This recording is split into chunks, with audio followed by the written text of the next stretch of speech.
اختار فلاديمير بيتكوفيتش المدير الفني للمنتخب الجزائري لكرة القدم 26 لاعباً للمواجهة المزدوجة التي يلتقي فيها محاربو الصحراء منتخب توغو يوم 10 و14 أكتوبر تشرين الأول الحالي ضمن الجولتين الثالثة والرابعة من التصفيات المؤهلة لنهائيات كأس إفريقيا 2025.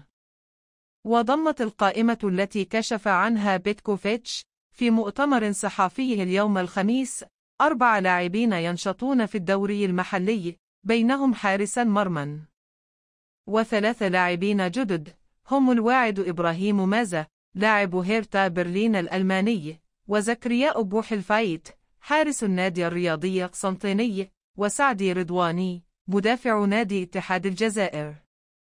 كما عاد أحمد توبة مدافع مالينس البلجيكي، وأمين بوعناني مهاجم نيس الفرنسي بعد غياب طويل.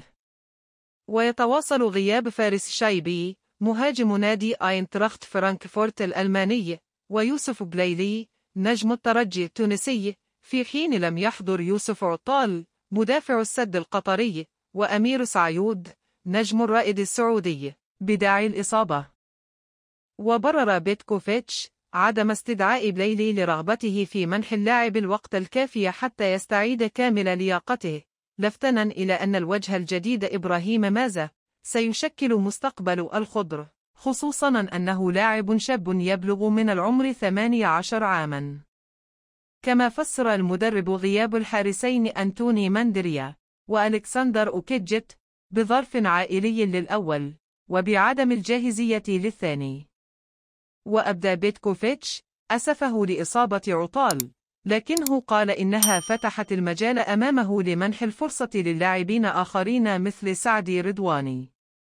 يذكر أن المنتخب الجزائري يتصدر المجموعة الخامسة ب6 نقاط، متقدما على توغو ب4 نقاط، وعلى غينيا الاستوائية وليبيريا 5 نقاط.